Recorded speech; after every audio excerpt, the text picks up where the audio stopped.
கர்த்தருடைய பரிசுத்த நாம மகிமைப்படுவதாக. கடந்த வாரத்திலிருந்து நம்ம 2 முறையாக இந்த வார்த்தையை அந்த தலைப்பில் நம்ம போதித்து வந்திருக்கிறோம். தொடர் போதனையாக ஆசீர்வாதத்தின் கதவுகள் திறக்கப்படுற தலைவில் நாம் போதித்து வருகிறோம். முதல் வாரம் நாம் பார்த்தோம், அண்ணால் எப்படி ஜெபித்தாங்கன்னா, அந்த 16 ஆண்டு தலைமுறையாக 16 தலைமுறையாக அந்த சாபத்தை கர்த்தர் என்ன பண்ணார், மாற்றினார். எப்படி மாற்றினார் சொல்லி பார்க்கும்போது வாக்குத்தத்தத்தை வைத்து ஜெபித்தார்கள், விசுவாசத்தோடு கூட என்ன பண்ணார்கள், ஜெபித்தார்கள். மூன்றாவது அவங்க எப்படி ஜெபிக்கிறாங்கன்னா, பாவம் அறிக்கை பண்ணி என்ன பண்ணுறாங்க, ஜெபிக்கிறான். ஏன்னு பார்க்கும்போது நம்ம விசுவாசத்தோடு ஜெபிப்பது நல்லது தான். அடுத்து நம்ம பார்க்கும்போது விசுவாசத்தோடு ஜெபிப்பது நல்லதான். நம்ம விசுவாசத்தோடு கூட நம்ம ஜெபித்தாலும் அடுத்து நம்ம ஜெபிக்கும்போது ஒரு பாவம் நமக்குள்ளே இருந்ததுன்னா அந்த பாவம் என்ன பண்ணாது, நமக்கு கேட்கப்படாது. ஏன்னு சொல்லி நான் பார்க்குறோம், ஏசாயா 59வது அதிகாரம் 1வது வசனம் 2வது வசனத்தை நான் பார்க்கும்போது, நமக்குள்ளாக பாவங்கள் இருக்கும்போது தேவனுக்கும் நமக்கும் ஒரு உருவாடல் என்ன பண்ணுவதில்லை, கிடைப்பதில்லை. கர்த்தர் அந்த பாவத்தை என்ன பண்ணுறாரு, அவர் மன்னித்து நாம் ஜெபிக்கும் போது கர்த்தர் அந்த ஜெபத்தை என்ன பண்ணுறாரு, அவர் பதில் கொடுக்குற தேவனாக அவர் என்ன பண்ணுகிறார், காணப்படுகிறார். என்னன்னு பார்க்கும்போது அவர் நம்மளுக்கு ஜெபத்திற்கு பதில் கொடுக்காத காரணம் என்னன்னா, நம்முடைய பாவங்களும் நம்முடைய ரத்த சிந்தின கைகளை என்ன பண்ணுது, தடையா இருக்குது. அடுத்து அப்போ அண்ணாளுடைய ஜெபத்திற்கு அவர் பதிலை கொடுக்குறார். சேனைகளின் கர்த்தாவை சொல்லி ஜெபிக்கிறாங்க. கடந்த வாரம் சொல்லியிருந்தேன், அந்த சேனையினுடைய அந்த விளக்கத்தை உங்களை என்ன பண்ணியிருந்தான்னு கொடுத்துருந்தேன். அப்போ அந்த வார்த்தையை அவங்க சொல்கிறாங்கன்னா, அவங்க பரிசுத்தம் உள்ளவர்களாக இருந்திருப்பார்கள். பாவம் செய்திருந்தாலும் பாவத்தை ஒப்பு கொடுத்து அவர் என்ன பண்ணாங்க, ஜெபித்தாங்க. அதே போல் நம்ம என்ன பண்ணோம், ஜெபிக்கிறவர்களாக என்ன பண்ணோம், இருக்கணும். அப்படி இருக்கும்போது கர்த்தர் நம்ம ஜெபத்தை என்ன பண்ணுறாரு, பதிலை கொடுக்க வல்லவராக இருக்கிறார். முதல்ல சொல்லியிருந்தேன், வாக்குத்தத்தத்தை வைத்து நம்ம என்ன பண்ணோம், ஜெபிக்கணும். ரெண்டாவது நம்முடைய ஜெபம் எடுக்கணும்னா விசுவாசத்தோடு கூட என்ன பண்ணோம், ஜெபிக்கணும். மூன்றாவது பாவ அறிக்கை செய்து என்ன பண்ணோம், ஜெபிக்கணும். அவங்க அப்படிதான் என்ன பண்றாங்க, ஜெபிக்கிறாங்க. இதுக்கு ஆதாரமாக ஒரு வசனத்தை நம்ம என்ன பண்ணலாம், வாசிக்கலாம். 1 சாமுவேல் 1வது அதிகாரம் 27வது வசனத்தை நம்ம வாசிக்கலாம். இந்த பிள்ளைக்காக விண்ணப்பம் பண்ணினேன், நான் கர்த்தரிடத்தில் கேட்டேன், என் விண்ணப்பத்தின்படி எனக்கு அவர் என்ன பண்ணார், கட்டளையிட்டா சொல்லி நம்ம என்ன பண்ணுகிறோம், அந்த வார்த்தை அந்த ஜெபத்தை நான் என்ன பண்ணுறோம், கேட்குறோம். அப்போ அவங்க அண்ணாள் இடத்துல அண்ணாள் தேவசமம் ஜெபிக்கிறாங்க. ஆண்டவரே, அவங்க கேட்டு ஜெபிக்கிறாங்க. என்ன கேட்டனா, நீங்கள் எனக்கு ஒரு ஆண் குழந்தை கொடுத்தா இதை நான் உமக்கே கொடுக்குறேன்னு சொல்லி அவங்க என்ன பண்ணுறாங்க, கேட்டு ஜெபிக்கிறாங்க. ஒரு விசுவாசத்தோடு கூட அவங்க என்ன பண்ணுறாங்க, அதை கேட்டு பெற்றுக்கொண்டாங்க.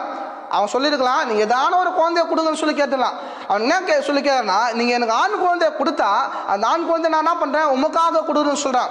ஏன் இந்த ஆண் குழந்தைய அவன் கேட்குறான்னா, இந்த குழந்தைய உமக்காக கொடுத்து இந்த தேவாலயத்தில் உங்களுடைய ஊழியத்தை செய்யும்படியாக ஒப்பு கொடுக்கும்படியாக அந்த காரியத்தை அவன் என்ன பண்ணுறாங்க, செய்கிறான். எவ்வளோ அருமையான அந்த வார்த்தை பாருங்க.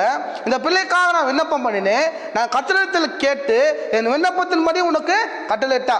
இந்த வேலையில் நம்ம விண்ணப்பத்தின்படி அவர் கட்டளையிடுகிற தேவனாக இருக்கிறார். அன்பு ஜனங்களே, இந்த தொலைக்காட்சி வழியாக பார்த்து கொண்டிருக்கிற உங்களுக்கு இந்த வேலையில் நான் பேசுகிற காரணம்னா, ஜனங்கள் உங்களுடைய வார்த்தைக்கு பதில் கொடுக்க மாட்டாங்க. உங்களோட சொந்த பந்தங்களும் உங்களோட வார்த்தைக்கு பதில் கொடுக்க மாட்டாங்க. ஆனால் தேவ சன்னிதானத்தில் ஜெபிக்கும் போது தேவ சன்னிதானத்திலிருந்து உங்களுக்கு கட்டளை புறப்பட்டு வரும் என்பதில் எந்த ஒரு சந்தேகமும் இல்லை. தேவன் பதிலை கொடுக்க வல்லவராக இருக்கிறார். சங்கீதக்காரன் தாவீது சங்கீதத்தில் சொல்லுகிறான், என்ன விசுவாசத்தை ஜெபிக்கிறார் பாருங்க, கர்த்தர் என் ஜெபத்தை கேட்டார், கர்த்தர் என் ஜெபத்தை ஏற்றுக்கொள்வார். அந்த ஒரு விசுவாசத்தோடு நீங்கள் ஜெபிக்கும் போது கர்த்தர் உங்களோட ஜெபத்துக்கு அவர் பதிலை கொடுக்க அவர் வல்லவராக இருக்கிறார். பாருங்க, அவள் பேரை என்ன பண்ற, தேவனுடைய பேரை இவங்க என்ன பண்றாங்க, பயன்படுத்துறாங்க. யாரும் பயன்படுத்தல, இவங்க பயன்படுத்துறாங்க. விசுவாசத்தோடு கூட நம்ம ஜெபிக்கும் போது தேவன் நம்மளை என்ன பண்றாரு, ஆசீர்வதிக்க அவர் வல்லவராக இருக்கிறார்.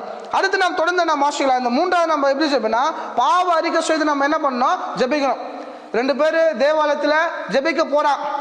ஒருவன் பார்க்கும்போது பரிசேயன் பார்க்கும்போது என்ன பண்ணுறேன்னா, தசமாக கொடுக்குறேன், காணிக்கை கொடுக்குறேன், வாரத்தில் 2 முறை நான் ஜெபிக்க சொல்ல பெருமையோடு கூட ஜெபம் பண்ணுறான்.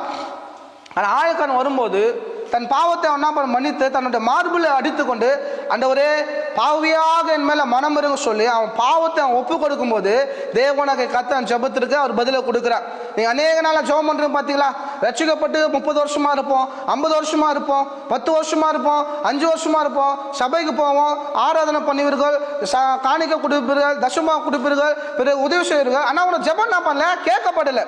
ஏன் ஜெபம் கேட்கப்படனா, நம்முடைய பாவம் அதுக்கு என்ன இருக்குதுன்னா தடையாக இருக்கிறது. இதனால அந்த பாவத்தை நம்ம என்ன பண்ண, மன்னிக்கணும். வேதம் சொல்வது, தன் பாவத்தை மறைக்கிறவன் வாழ்வடைய மாட்டான், அதை அறிக்கை செய்து விட்டு விடுகிறவனோ இரக்கம் பெறுவான் சொல்லி நம்ம வேதத்தில் நாம் வாசிக்கிறோம். அவர் பாவிகளை ரட்சிக்கும்படியாக இந்த உலகத்தில் வந்திருக்கிறார். அதனால நீங்க பாவத்தை என்ன பண்ணணும், விலகும் போது தேவன் நிச்சயமாக உங்களை ஆசீர்வதிக்க அது வல்லவராக இருக்கிறார். மோசே குறித்து நாம் பார்க்கிறோம். மோசே எபிரேயர் நிருபத்தில் வாசிக்கிறோம், மோசே தான் பார்வோனின் குமாரத்தின் மகன் எனப்படுவதை அந்த பாவமான அந்த வாழ்க்கையை வெறுக்கிறான். 40 வருஷம் அரண்மனை வார, நல்லா கவனிக்கணும். 40 வருஷம் ராஜ சாப்பாடு, 40 வருஷம் உடுத்தின உடை ராஜ உடை, படுத்தின படுக்கை ராஜ படுக்கை. அவனு சந்தோஷமா 40 ஆண்டுகள் வாழ்கிறான். ஆனா தேவனுக்காக அந்த பாவமான காரியத்தை என்ன பண்றான், வெறுக்கிறான். அன்பு தேவ பிள்ளைகளே, நீங்க தேவனுக்காக எதனா ஒரு காரியத்தை என்ன பண்ண வெறுக்கணும், உடைய பாவங்களை வெறுக்கணும். தேவனுக்கு விரோதமாக நீங்க செய்யற எல்லா பாவங்களை நாம் வெறுக்கும் போது அண்ணால் அப்படி வெறுத்து அவங்க ஜெபிக்கிறாங்க, கர்த்தர் அவங்க ஜெபத்துக்கு பதிலை கொடுக்குறார். அதே போல நீங்கள் வெறுத்து ஜெபிக்கும் போது கர்த்தர் இயேசுவின் நாமத்தினால உங்களுக்கு பதிலை அவர் கொடுக்க அவர் வல்லவராக இருக்கிறார். பாருங்க, 1 சாமுவேல் 1ஆம் அதிகாரம் 23ஆம் வசனம் வாசிக்கும் போது, அப்போது அவள் புருஷனாக எல்கானான் அவளை நோக்கி, நீ இஷ்டப்படி செய்து அவளை பால் மறுக்க பண்ண மட்டும் இரு, கர்த்தர் தம்முடைய வார்த்தையை மாத்திரம் நிறைவேற்றுவராக என்றார். நல்லா கவனிக்கணும். கர்த்தர் தம்முடைய வார்த்தையை மாத்திரம் நிறைவேற்றுவராக. என்ன வார்த்தையை நிறைவேற்றுவாரு? ஆல்ரெடி குழந்தை பிறந்துட்டான், சாமுவேல் பிறந்துட்டான். அப்போ கர்த்தர் நிறைவேற்றுற வார்த்தைனா அந்த வார்த்தை நிறைவேற்றிட்டார். அப்போ இன்னொரு வார்த்தையை நிறைவேற்ற போறேன்னா என்ன வார்த்தையை சொல்லி நம்ம என்ன பண்ணுறோம் பார்க்கும்போது சில வருஷம் நம்ம தியானிக்கும் போது என்ன பண்ணலாம் நமக்கு புரியும். இப்போ என்ன பண்றாங்க, ஒரு பொருத்தனை பண்ணிட்டு இருக்கிறாங்க. அந்த பொருத்தனை அவங்க என்ன பண்ணணும், நிறைவேற்றணும். பாருங்க, என்னாகுமோ புஸ்தகத்தை நம்ம திருப்பி கொள்ளலாம். என்னாகுமோ 30ஆவது அதிகாரம் 8ஆம் வசனம் எப்படியாக நாம் சொல்லப்படுகிறது, அவளுடைய புருஷன் அதை கேட்கிற நாளில் அவன் வேண்டாம் என்று தடுத்து அவள் செய்த பொருத்தனையும் அவள் தன் ஆத்துமா நிபந்தனைக்கு உட்படுத்தி கொண்ட நிபந்தனையும் சொல்லாதபடிக்கு செய்தானால் அப்போது கர்த்தர் அவளுக்கு மன்னிப்பா. இந்த வார்த்தை என்ன சொல்லுது பாருங்க. இப்போ அவங்க மனைவியை பொருத்தனை பண்ணிட்டான். எனக்கு ஒரு குழந்தை பிறந்ததுனா இந்த குழந்தைய தேவ சமூகத்தில் எடுத்து போய் என்ன பண்றேன், கொடுக்குறேன்னு. குழந்தை பிறந்துச்சு, அந்த பொருத்தனைய கணவன் வேணான்னு சொல்லிட்டா கர்த்தர் அந்த பொருத்தனை என்ன பண்றாரா, மன்னிக்கிறாராம். அதே போல பாருங்க, இதே போல நம்முடைய பாவங்கள் ஏதாவது செய்திருப்போம்னா தேவனாக கர்த்தர் என்ன பண்றாரு, அவர் மன்னிக்கிற தேவனாக அவர் இருக்கிறார். அப்ப இந்த வேலையில அவர் என்ன பண்றாரு, அந்த பொருத்தனை அவர் என்ன பண்ணா, ஏற்றுக்கொண்டான். சில நேரம் நம்ம குடும்பத்தின் வாழ்க்கையில மனைவி ஒரு படி விசுவாசத்தின் படி எடுத்து வச்சாங்கன்னா கணவன் இன்னொரு படி என்ன பண்ண எடுத்து வைக்கணும். அப்படிதான் குடும்பம் நல்லா இருக்கும். கணவன் ஒரு படி எடுத்து வைக்கும் போது, விசுவாச படிகள் எடுத்து வைக்கும் போது மனைவியும் கூட சேர்ந்து ஒரு படி என்ன பண்ண எடுத்து வைக்கணும். கணவன் எடுத்து வைக்கும் போது அவங்க காலை பிடிச்சி என்ன பண்ணணும், நம்ம இருக்கக்கூடாது. மறுபடியும் மனைவி ஒரு விசுவாச படியில் எடுத்தும் போது அவங்க காலை பிடிச்சி என்ன பண்ண இருக்கக்கூடாது. ஒரு புரிந்து கொண்டு நாம் முன்னேறி செல்லும் போது அண்ணாளுடைய வாழ்க்கையில வைத்திருந்த தேவ தரிசனத்தை நிறைவேற்றினது போல உங்களுடைய வாழ்க்கையில என்ன தேவ தரிசனத்தை வைத்திருக்கிறாரோ தேவனாக கர்த்தர் நிச்சயமாக அதை என்ன பண்றாரு, நிறைவேற்ற ஒரு வல்லவராக இருக்கிறார். அந்த காரியத்தை நம்ம என்ன பண்ணோம், புரிந்து கொள்கிற பிள்ளைகளாக நம்ம என்ன பண்ண வேண்டும், இருக்க வேண்டும். பாருங்க, குழந்தை பிறந்துச்சு. அப்ப கர்த்தர் என்ன காரியத்தை என்ன பண்ண போறாரு, நிறைவேற்ற போறாரு சொல்லி நம்ம என்ன பண்ணலாம், வாசிக்கலாம். என்ன ஆகுமோ 4ஆம் அதிகாரம் 3ஆம் வசனத்தை நம்ம வாசிக்கும் போது, ஆசாரிப்பு கூடாரத்திலே வேலை செய்யும் சேனைக்கு உட்படத்தக்கதாக 30 வயதுக்கு முதல் 50 வயதிற்கு உள்ள எல்லாரையும் எண்ணி தொகையிடுவாங்க என்று சொல்லி என்ன பண்றா நம்ம வேதத்தில் வாசிக்கிறோம். அப்ப என்னன்னா, ஆசாரிய ஊழியம் செய்கிறவர்கள் ஒரு வயதை தேவன் கொடுத்திருந்தார். என்ன வயதுனா 30 வயசுக்கு மேலதான் என்ன பண்ணோம், ஊழியம் செய்யணும். ஆனா கர்த்தர் இந்த வார்த்தை நிறைவேற்றுவா சொல்லி முதல் அற்புதம் வாழ்க்கையில் என்ன செய்யணும்னா, ஏலி சின்ன வயசுல சின்ன குழந்தையாக இருக்கும் போது அவன் என்ன பண்ணனா, மகா பரிசு ஸ்தலத்துக்குள்ள என்ன பண்ணா போயிட்டான். 30 வயசுக்கு மேலதான் போனோம். அங்க எல்லாம் யார் போனா, மோசே போயிருப்பாரு, சாமுவேல் போயிருப்பாரு, ஏலி போயிருப்பாரு. இன்னும் ஆசாரியன் பிரதான ஆசிரியர்லாம் அங்க என்ன பண்ண முடியாது, போக முடியாது. மகா பிரதான ஆசிரியர் தான் அங்க என்ன பண்ண முடியும், போக முடியும். அது தெளிவா சொல்லிட்டு பாருங்க. இந்த என்ன ஆகுமோ 4ஆம் அதிகாரம் 3ஆம் வசனம் என்ன சொல்லுதுன்னா, 30 வயசுக்கு மேற்பட்டதான் ஊழியம் செய்யணும், மகா பரிசு ஸ்தலத்துக்குள்ள என்ன பண்ணோம், போனோம். அந்த சம்பவம் நமக்கு தெரியும். என்ன சம்பவம் பார்க்கும்போது, ஏலி நைட்ல படுத்துன்னு இருக்கிற சாமுவேல் எங்க இருக்கிறன்னா, நம்ம சபையை ஆதி சபையை நம்ம எப்படி பிரிப்போம்னா, ஸ்தலம் என்று சொல்லி நாம் பிரிப்போம், பரிசு ஸ்தலம் என்று சொல்லி பிரிப்போம், மகா பரிசுத்தம் ஸ்தலம் என்று சொல்லி என்ன பண்ணுவோம், பிரிப்போம். பாருங்க, சபைக்கு வரண்டா இருக்கும் பாருங்க, எல்லா சபைக்கும் வரண்டா இருக்கும். அந்த வரண்டா என்னன்னு பார்க்கும்போது ஸ்தலம். நம்ம சபை எல்லா ஜனங்கள் உட்காருவது பரிசுத்த ஸ்தலம். ஊழியக்காரர்கள் நின்று மெசேஜ் கொடுப்பது மகா பரிசுத்த ஸ்தலம்.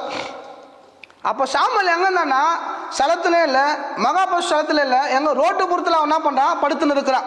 ஏலி எங்க படுத்துனுக்கிறான்னா, மகாபரிசு ஸ்தலத்துல உடன்படிக்கை இடத்துல அந்த திரைசீலுக்குள்ளாக ஏலி என்ன பண்றாரு, படுத்துன்னு இருக்கிறான். அப்பாரு நம்ம எதனா ஒரு பாவம் செய்யும் போது, இப்ப எல்லாம் தேவ சமூகத்துல வந்து சபைக்கு வரோம், வருநாள் நிற்கிறோம், ஃபுல் ஃபீட் நிற்கிறோம், ஆராதிக்கிறோம், கர்த்தர் வார்த்தை என்ன பண்றோம், பேசுறோம். பழைய ஏற்பாட்டில் நம்ம ஏதாவது ஒரு பாவம் செஞ்சுட்டா நம்ம என்ன பண்ணோம்னா ஒரு கண்ணுக்குட்டியோ ஒரு ஆட்டுக்குட்டியோ ஏதோ ஒரு புறாக்குள்ள என்ன பண்ண எடுத்துன்னு வந்து அதை ஆசாரியர்களுக்கு கொடுக்கணும். அந்த ஆசாரியன் பிரதான ஆசாரியர்களை கொடுப்பான். அந்த பிரதான ஆசாரியர் எடுத்துட்டு வந்து மகா பரிசுத்தத்தில் அந்த ரத்தத்தை தெளித்து பாவ நிவர்த்திக்காக நம்ம என்ன பண்ணுவான் செய்வான்.